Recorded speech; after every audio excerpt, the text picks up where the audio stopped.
नमस्कार विद्यार्थी मित्रांनो, स्वागत आहे तुमचं तुमच्या आमच्या आपल्या लाडक्या यूट्यूब चॅनलमध्ये, ज्याचं नाव आहे गरुड झेप क्लासेस मुरुड. विद्यार्थ्यांनो, आपण समर व्हॅकेशनचे इंग्लिश व्हिडिओ अपलोड करत आहोत. आजही मी एक तुमच्यासाठी असाच व्हिडिओ घेऊन आलेले आहे. जर तुम्ही चॅनलवर नवीन असाल तर चॅनलला नक्कीच सबस्क्राईब करा. विद्यार्थ्यांनो, समर व्हॅकेशनमध्ये उन्हाळ्याच्या सुट्टीत आपल्याला इंग्रजी हमखास बोलायला शिकायचे आहे आणि तुमच्या या जिद्दीसाठी तुम्हाला हे जे व्हिडिओ आहेत ते 100% काम करणार आहेत. विद्यार्थ्यांनो, आता बघा, द बिगिनिंग म्हणजे इंग्रजी बोलण्याची सुरुवात जी आहे, आपण सुरुवातच करत आहोत. विद्यार्थ्यांनो, आता आपण पाहिलेलं आहे की मित्रासोबत भेटल्यावर कसं बोलायचं, काही छोट्या छोट्या प्रश्नांची उत्तरं कशी द्यायची, आपल्याला कोणाला काही विचारायचं आहे, कोणाकडून काय हवं आहे, तर त्याच्यासाठी काहीतरी गोष्टी अशा असतात की ज्या दोन्हीकडे यूज केल्या जातात. कधी कधी बघा, आता याच व्हिडिओमध्ये मी तुम्हाला अशाच काही शब्दांचा उपयोग सांगणार आहे, ज्याचा उपयोग तुम्ही अनेक सिच्युएशनमध्ये करू शकता.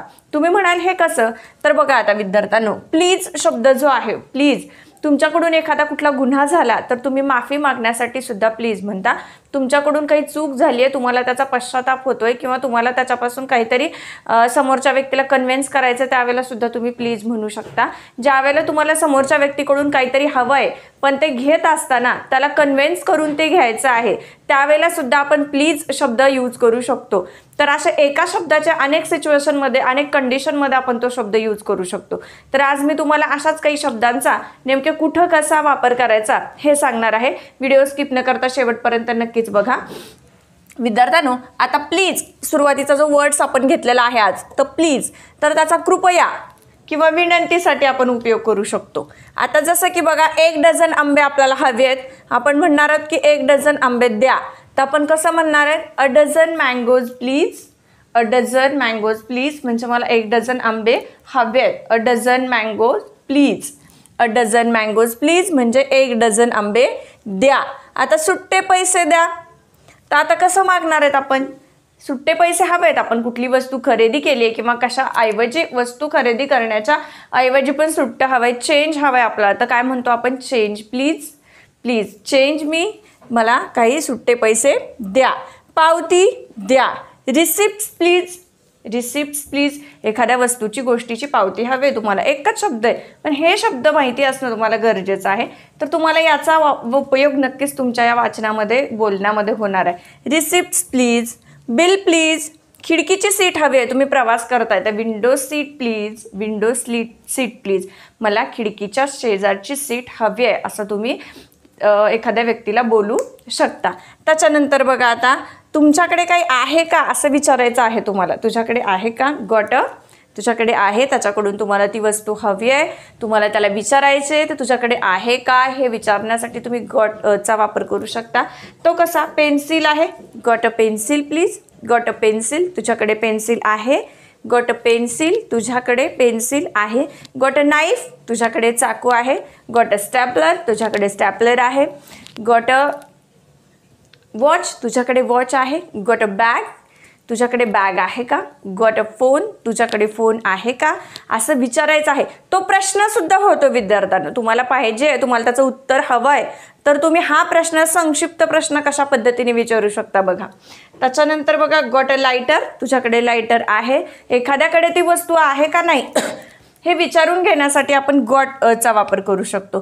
त्याच्यानंतर एखादी व्यक्ती कुठे चाललेली आहे, त्याची क्रिया ती चालू आहे. गोईंग आउट, तू चाललायस का, बाहेर चाललायस का, बाहेर चाललास, हा सुद्धा तुम्ही प्रश्न विचारू शकता. गोईंग आउट, बाहेर चाललास. त्याच्यानंतर जिमला चाललास, to the gym. Going to the gym. Going to the gym, तू जिमला चाललायस का. Going to the gym. Going to the market. Going to market, बाजारात चाललायस का. Going to office. Going to shopping, है ना. गोईंग टू विलेज, गावाकडे चाललायस का. अशा बऱ्याच गोष्टी आपण काय करू शकतो, साध्या साध्या एका शब्दाने आपण बोलू शकतो. आता याचा उपयोग तुम्हाला खूप, गोईंग टू, आता कोण कुठं चाललेलं आहे हे विचारण्यासाठी तुम्ही गोईंग टूचा वापर करू शकता. अगदी सहज, सोप्या आणि एकाच शब्दामध्ये तुम्हाला तुमच्या प्रश्नांची उत्तरे मिळणार आहेत. आणि विशेष म्हणजे तुम्ही काहीतरी नवीन शिकताय याची उमेद तुमच्या मनामध्ये आणखीन फुलत राहणार आहे. त्याच्यानंतर बघा, समथिंग, काहीतरी. समथिंग, आता बरेच प्रश्न असे असतात, तू काहीतरी करत आहेस का, तुझ्याकडे काहीतरी आहे का, तुझ्या डोक्यात काही विचार चालू आहे का, तू काही वेगळा विचार करतोयस का, तू वेगळं वर्क शोधत आहेस का, तर काहीतरी करत आहेस का, वाचत आहेस का, लिहित आहेस का, बोलत आहेस का, म्हणत आहेस का माझ्याशी काहीतरी, अशा गोष्टी तुम्हाला विचारायच्या आहेत. तर डू समथिंग. तुम्हाला काय विचारायचं आहे, समथिंग शब्दाचा वापर करायचा आहे. ते विचारण्यासाठी तुम्हाला समथिंगचा वापर करायचा आहे. बघा, काही विचार करत आहेस का, थिंकिंग समथिंग. थिंकिंग समथिंग, तुझ्या डोक्यात काही चालू आहे का, थिंकिंग समथिंग.